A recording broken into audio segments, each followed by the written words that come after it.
Yeah! Hello everyone, and welcome to Tub Trivia.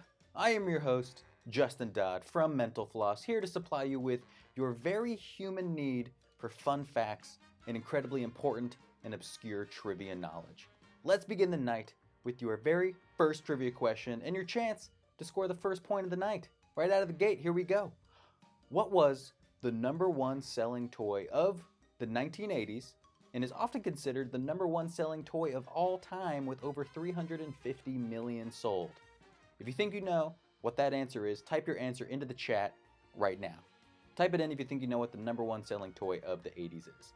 Also, if you want a little extra hint, maybe the number 54 will conjure something in your mind? Who knows?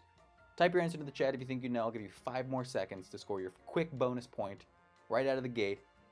3, 2, 1. That answer is the Rubik's Cube.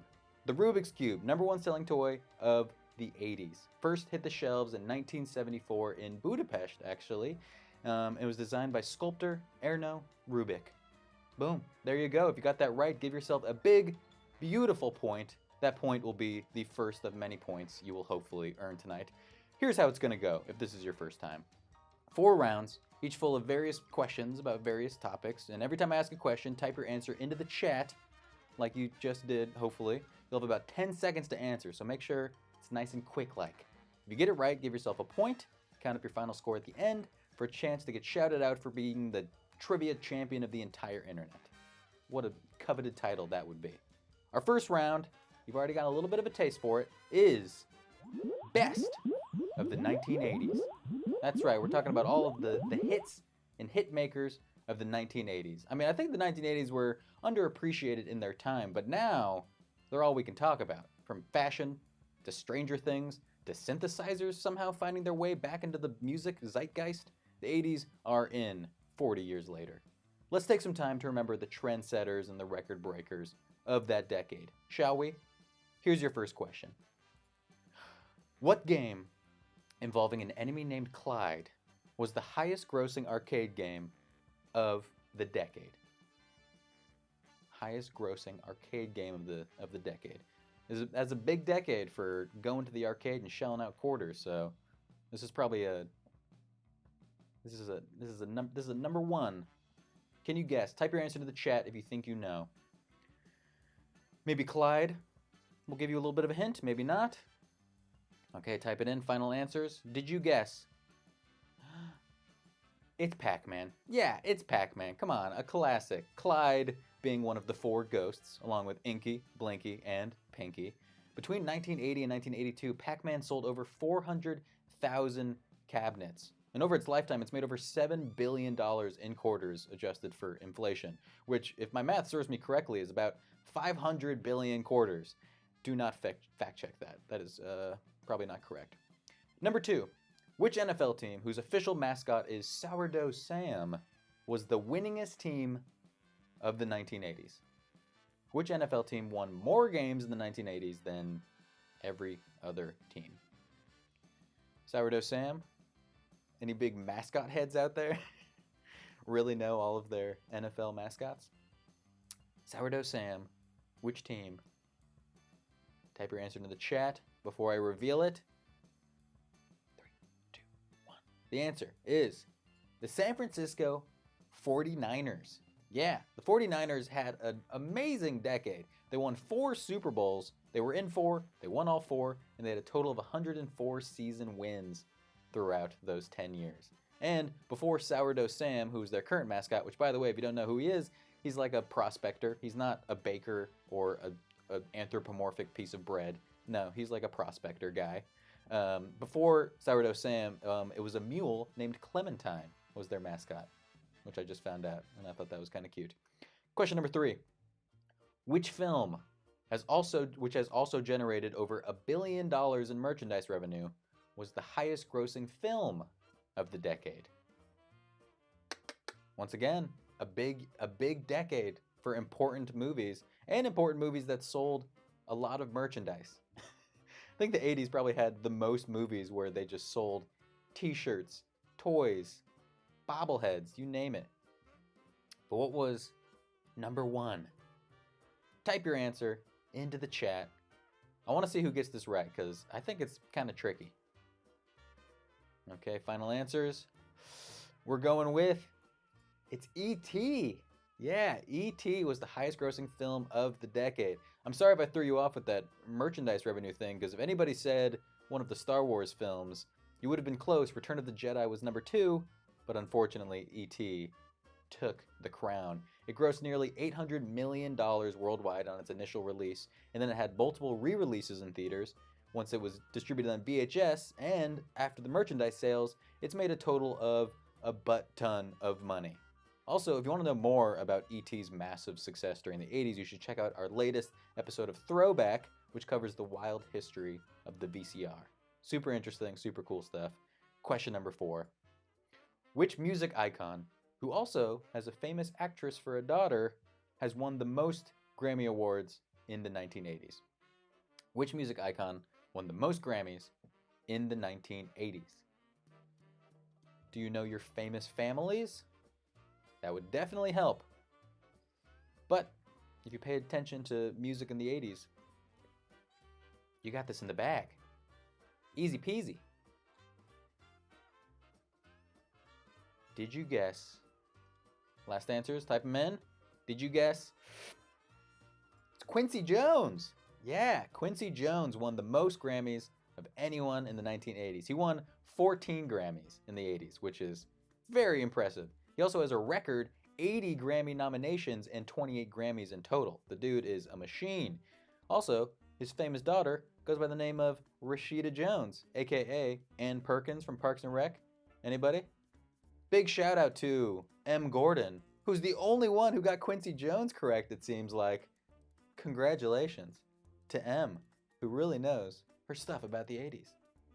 Quincy Jones and Rashida Jones, what a talented family. Question number 5, your final question of Best of the 1980s. Which car model, whose name can refer to a protective screen of warships or fighter jets, was the top-selling car of the decade? Ooh, this is a tough one. I'm going to be very impressed if people get this one. What was the car model that was the most sold car model of the entire decade? But if you know a little bit about, I don't know, military vehicle formations, maybe this will also help you. Type your answer in, and then we are done with round number 1 already. Look at us go. Final answers in. Who knows the car model? If I had not already known the answer, there's no way I would have gotten this one right, because I know nothing about cars. The only car models I know are the 2 cars that I've ever owned.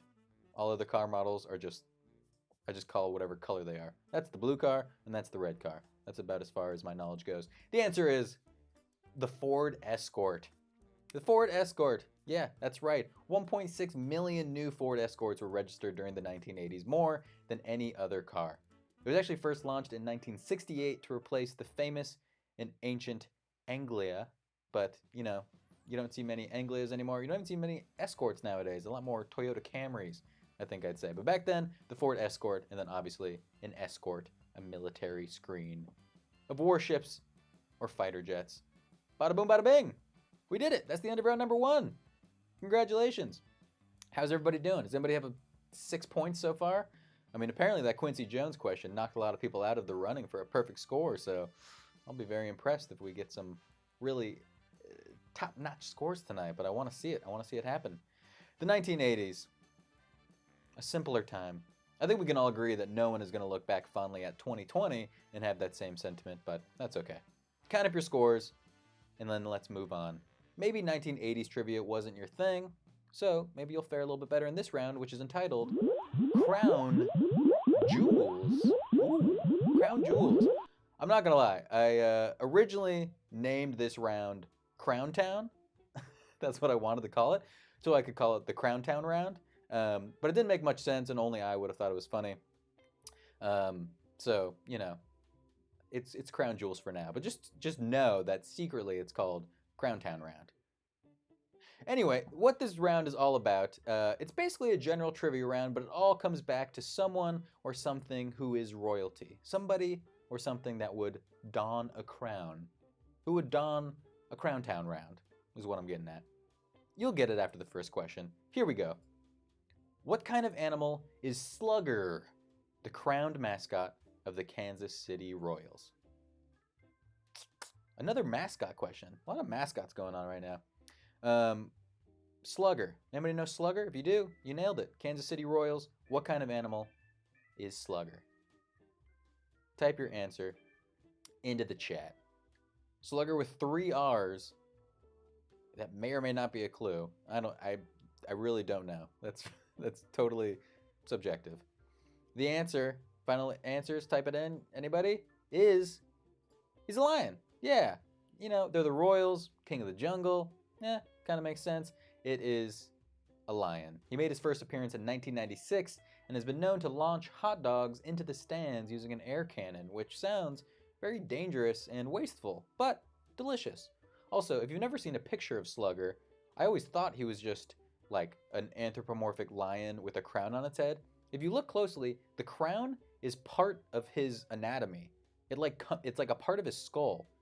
It's really disconcerting. I don't like it. Look up a picture. It'll freak you out. Question number 2 of the Crown Jewels round. Which Academy Award-winning actress took over the role of Queen Elizabeth from Claire Foy in Season 3 of The Crown? Okay, we got any Crown heads out there? Really big fans of that Netflix series? Claire Foy played Queen Elizabeth for 2 seasons. Season 3 came out. New actress. Who is it? You tell me. Or if you just know everybody who's ever won an Oscar, that could also help narrow it down. Type your answer in. Who knows the actress's name? The answer is Olivia Colman. Yeah, Olivia Colman, who actually won her Oscar for portraying another queen, Queen Anne, in the film The Favorite. Also, she's incredible in everything she does. Fleabag is the best show of the last 10 years. I've said it before and I'll say it again. Question number 3. Which famous pop artist slowly ate a Burger King Whopper on film, which then was used in a Super Bowl ad 37 years later? Which famous pop artist?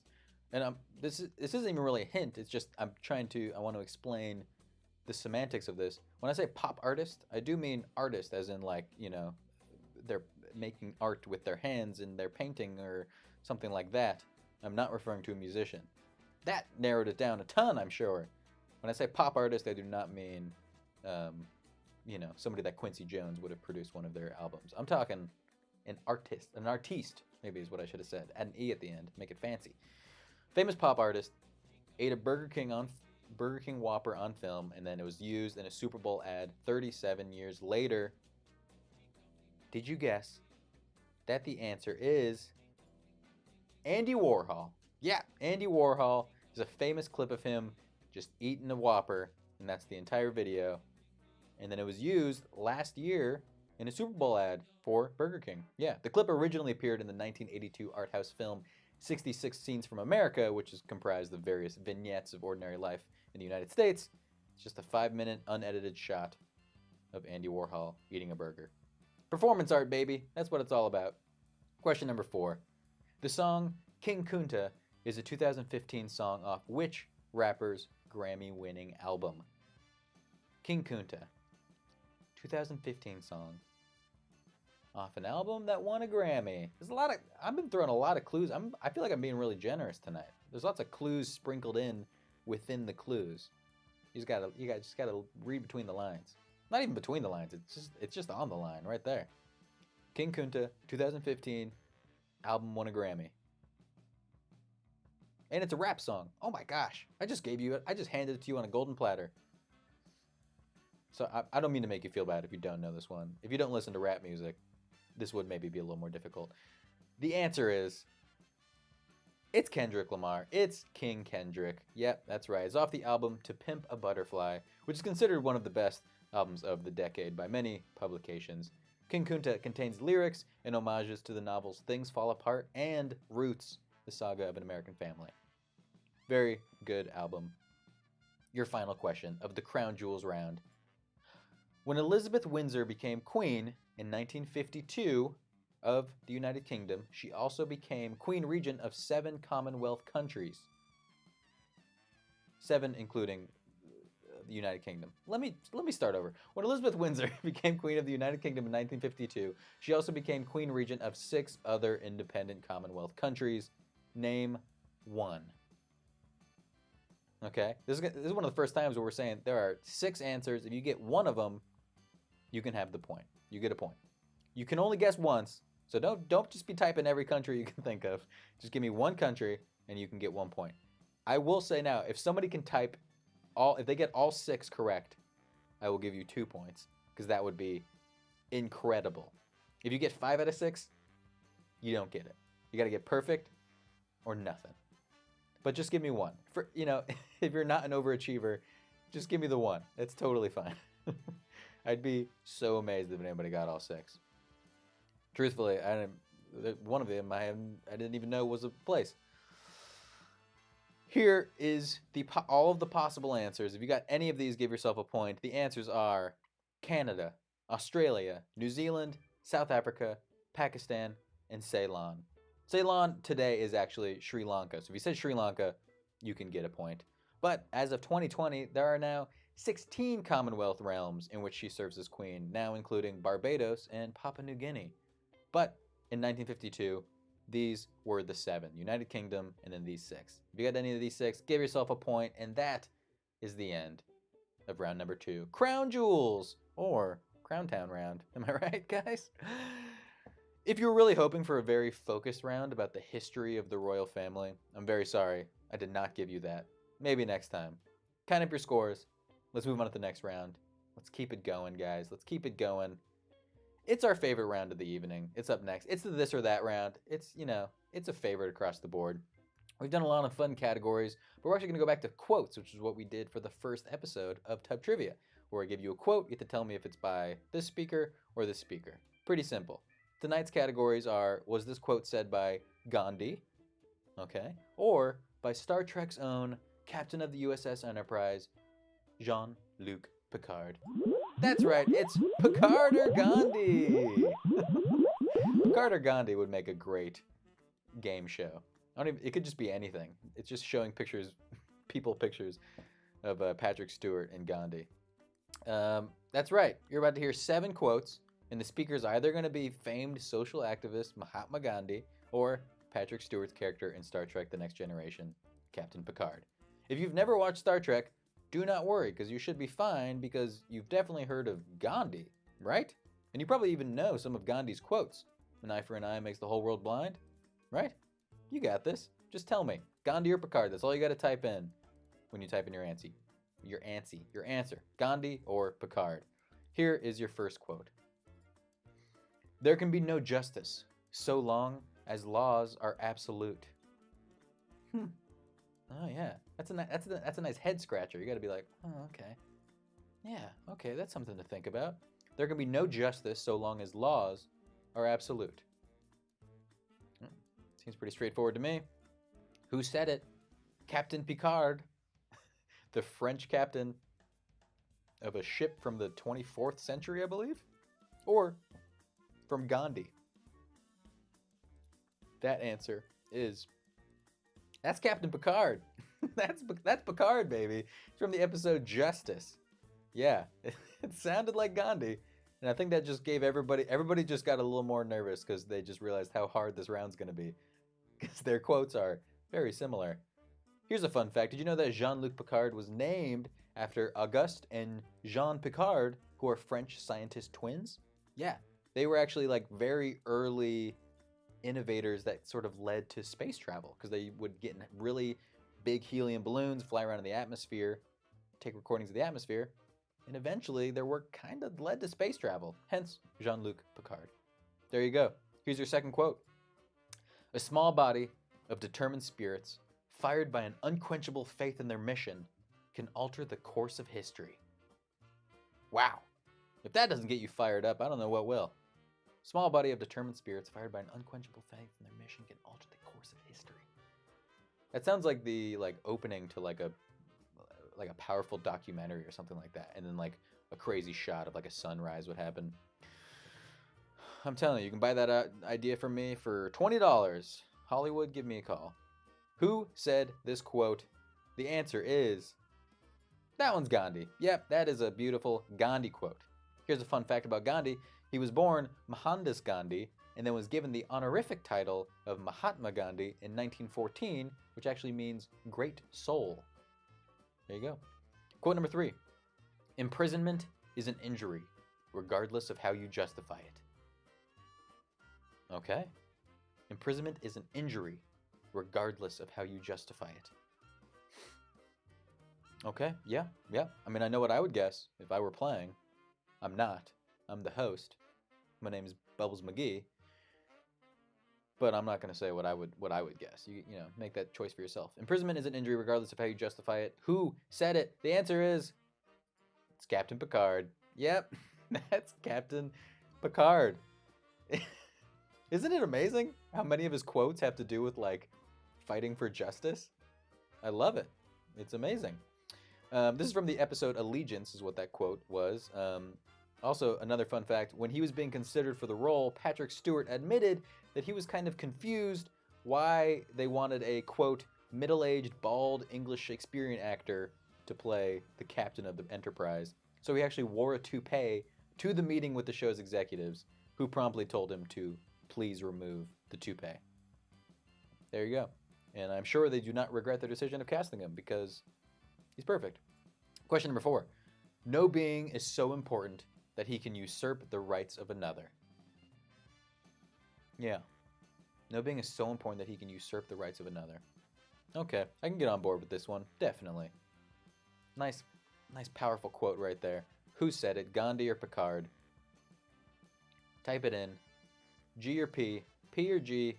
The answer is, it's Captain Picard. Yeah, it's Captain Picard. He's got a lot of quotes that sound like it's from Gandhi. This is from the episode Skin of Evil. Jean-Luc Picard, fun fact, was born in France on July 13th, 2305. But he speaks in a British accent because the French language becomes obscure by the 24th century, according to Star Trek lore. Which is good to know. If you're studying French right now, just, maybe study a different language, I guess, because no one's going to be speaking it in 300 years, so forget about it. Question number 5. Here's the quote. Fear is an incompetent teacher. Simple. 5 words. Fear is an incompetent teacher. So few words, but it says so much. Who said it, though? Captain Picard or Gandhi? Picard or Gandhi? It's great. It's a great premise for anything. A horror movie, even? Who's behind the door? Picard or Gandhi? It could go anywhere. Seriously, Hollywood, call me. The answer is... it's Captain Picard again. I'm so sorry. I did 3 in a row. I couldn't resist. Yeah. Captain Picard. He's got some amazing quotes. This quote is from the episode Et in Arcadia Ego Part 2, which is actually from Star Trek Picard, which is the new show, not Next Generation. It came out on CBS All Access earlier this year, premiered in January, and then seasons 2 and 3 were already greenlit before the show premiered. So we got plenty of Picard to come, which is something to look forward to in this tumultuous year.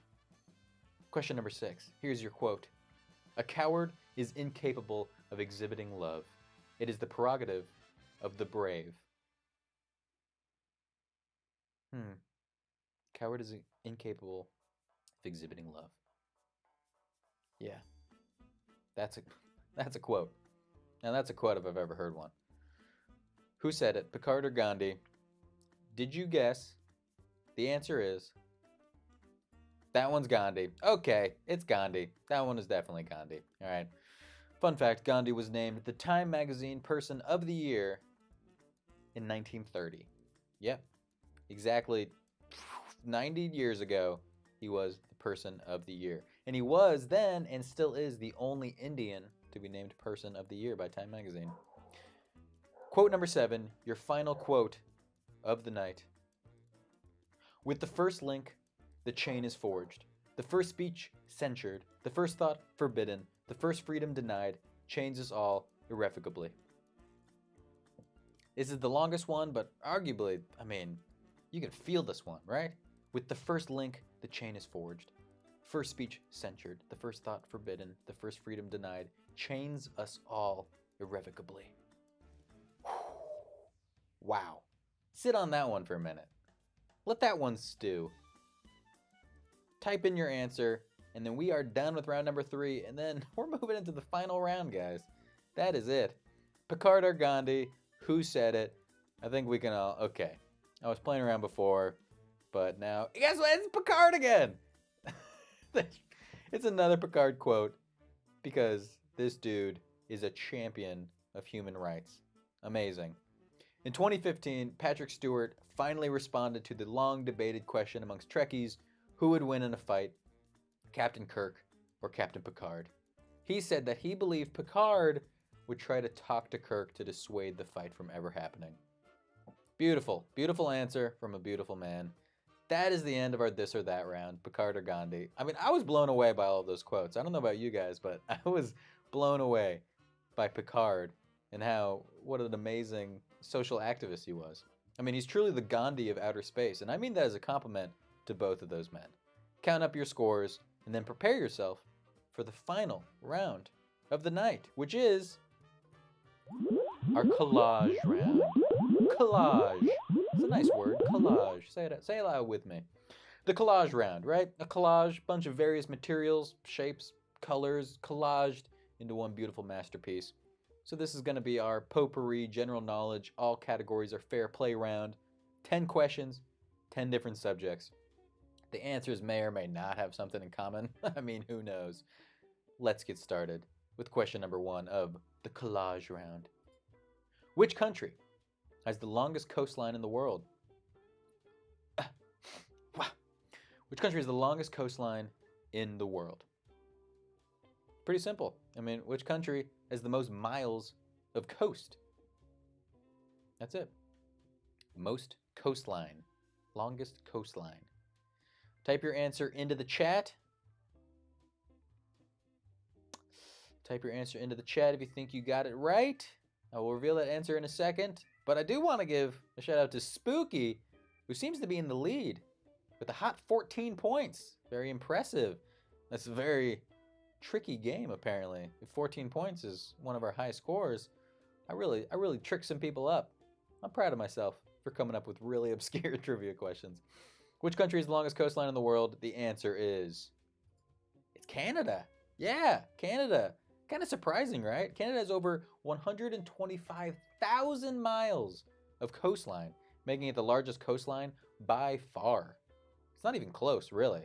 And also, is it just me, or does it feel like Russia should definitely be number one? I mean, look at a map. Russia is so big and has so much coast, but Russia is a little bit lower on the list. Even Indonesia has more coast than Russia, apparently. I do not understand maps, and I never will. Question number 2. What is the name of the first James Bond novel written by Ian Fleming? The name of the first James Bond novel. Type your answer if you think you know it. If you're a big fan of James Bond, might help you. What is the answer? Did you type in? I'll give you a few more seconds. Did you guess? The answer is Casino Royale. Yeah, Casino Royale. We actually referenced this book as an answer in a previous question on a previous episode that was all about the 1950s. Casino Royale, it was the first James Bond novel written in 1954, and it's been adapted to the screen 3 times. Yeah. The most recent being Daniel Craig's first foray into the James Bond persona, but the first time was for a 1954 episode of a CBS show called Climax. Yeah, it was an episode of a TV show, and it featured an American James Bond. How weird is that? It's hard to not picture him with a certain accent. Question number 3. Which astronomy term comes from the Greek for sailor of the universe? Okay. If you know astronomy, you might get it. If you know Greek, you should definitely get it. Which astronomy term comes from the Greek for sailor of the universe? A very cool thing, sailor of the universe. It doesn't get much cooler than that. Type your answer in. Did you guess? The answer is cosmonaut. Yep, it's cosmonaut. Cosmos, which roughly translates to universe, and not like nautical, right, for sailor. Makes sense once you break it down. Astronaut more roughly translates to sailor of the stars. So if you answered that, very close, but not the answer we were looking for. Both very cool, though. Sailor of the stars, sailor of the universe. I wish that's what my resume title said. I need to make business cards that say both of those things. Question number 4. Bomb, syringe, and fireplace poker were original elements of which game that were removed before its release? So all 3 of those things were part of a game, but then they were taken out before the game was released. What is the answer? Bomb, syringe, fireplace poker. What are we talking about?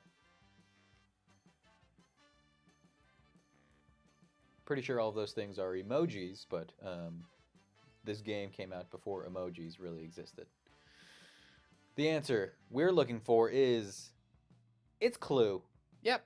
All 3 of those things were original weapons that someone could be accused of killing someone else with in the game of Clue. Yep. Also, a walking stick was another one that was removed. And there was also used to be a gun room and a cellar, which were other rooms, which were removed. And there was also a Mr. Brown and a Mrs. Silver, 2 of multiple characters who were removed as well. Classic game, but no bomb, because that also just seems not very inconspicuous. If you kill someone with a bomb in a mansion full of a bunch of people. Question number 5. Which artist is the only woman to win the Grammy for Best Rap Album as a solo artist? Okay. Looking for a musician who's the only woman to win the Grammy for Best Rap Album as a solo artist. Okay, here we go. Type your answer in, and then we will be halfway done with round number 4, the collage round. Did you guess? The answer to that question is Cardi B. Yep, Cardi B. Cardi B, her album Invasion of Privacy, won the Grammy at the 2019 Grammys, which is actually, her being the only woman to win the Grammy for Best Rap Album, is one of 5 Guinness World Records that Cardi B holds, most of which come from that one album. So a truly important and impressive moment in music history. Question number 6. The Soggies are fictional alien creatures that resemble blobs of milk and are the adversaries of which mascot? This is our third mascot-related question of the night. I don't know what I was on this week, but talking about another mascot. The Soggies. They're an alien species. They look like blobs of milk. Who are they the enemies of? After I reveal the answer, please go look up the Soggies and look up a picture of them because they are preposterous. Whoever designed them really phoned it in that day. Did you guess that the Soggies are the adversaries of Cap'n Crunch? Yeah, that's right. Cap'n Crunch fights against the Soggies. The Soggies are led by Sogmaster, whose evil goal was to make the whole world soggy. Cap'n Crunch obviously had to stop them using his skills as a naval captain, I guess. You know, it's really confusing because Cap'n Crunch isn't even a captain. If you look at the markings on his uniform, he's actually a commander. I digress. Question number 7. Which MLB team has been known at various times as the White Stockings, the Colts, and the Orphans? Which MLB team had many different names before landing on its current and longest held name? Type your answer into the chat if you know your MLB history, or take a wild guess. If maybe you found a pattern of what links all of the answers, maybe you can use that pattern to help you with this answer. I don't know. I don't make the rules. I do, actually. So, I say now.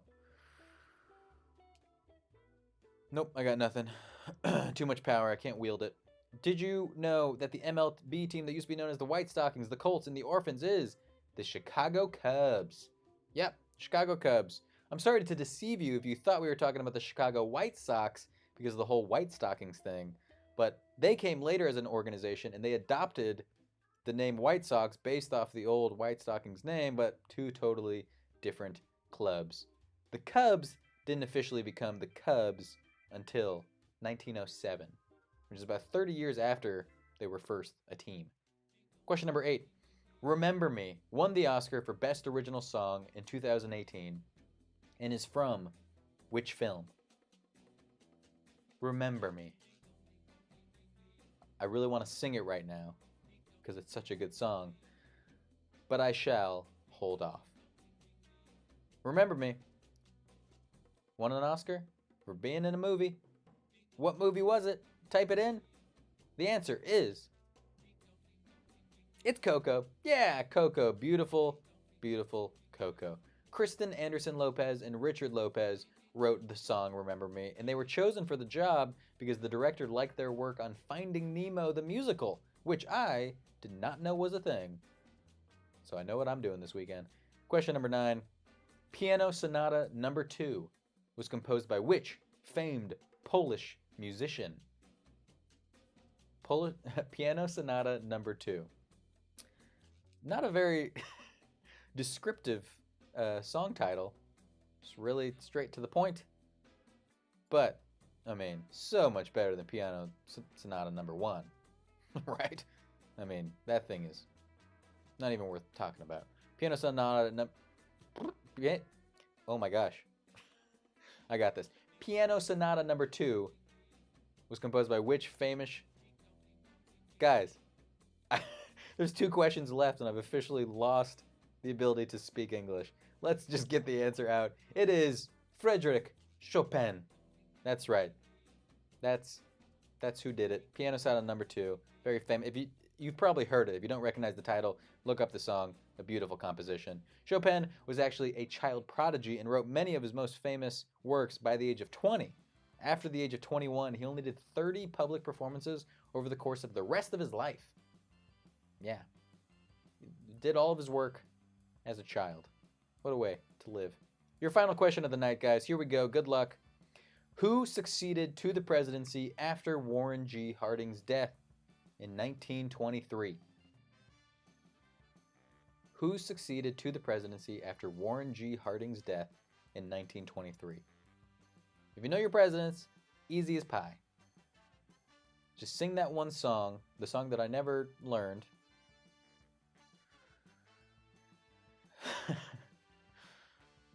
Who succeeded to the presidency? Did you know? The answer is Calvin Coolidge. Big old double C Calvin Coolidge became president after Harding's, because he was Harding's vice president. And after Harding passed, he became the president. And then he was elected to the presidency his next term. As vice president, Calvin Coolidge was known as Silent Cal, because he was apparently a man of very few words at government parties. And the common joke, I think this is hilarious, a common joke was that Coolidge was silent in 5 languages. That's hilarious. That's a great joke right there. Bada boom, bada bing. Guys, we did it. We made it to the end. 28 questions asked, 28 questions answered. Congratulations. We made it all the way to the end. Give yourself a round of applause. Bravo to everybody who's doing well tonight. Or if you didn't know well. If you got 0 correct, guess what? Now you know 28 new fun facts. Begin tallying up your final scores. Let us know in the chat what your final score is, and we will shout you out if you're the greatest. While you do that, let me leave you with your final fun fact of the day. Did you know that E.T.'s favorite candy was originally M&M's? Yeah, it was originally supposed to be M&M's. Spielberg brought the idea to the Mars Candy Company to feature M&M's as the bait that Elliot uses to attract E.T., but they passed on the offer. So Spielberg went to Hershey's, pitched it for Hershey's Kisses to be the candy of choice, and Hershey responded with an offer to pay them $1 million to feature their new candy, Reese's Pieces. Yep, and it seems to have paid off because Reese's Pieces sales went up 65% just 2 weeks after the film's initial release. Candy, capitalism, and aliens. What a strange combination. Right now I want to give another shout out to Spooky, who's sitting there with 20 points, who, unless somebody could top it, Spooky is going to be our winner.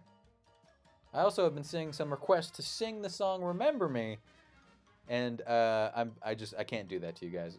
Please look it up. Any of the many beautiful versions on the album. I will spare you from having to hear my horrible singing voice. But if no one else is going to claim it, I officially, with the power vested in me, declare Spooky pretty good at trivia. And that is official. Thank you, everyone, for playing. And do not forget to check out Mental Floss's YouTube page every Wednesday at 3 p.m. Eastern for a new video that is guaranteed to teach you at least one new fact, if not a few dozen, I would think. We will see you guys again in the tub on August 21st. Until then, stay bubbly.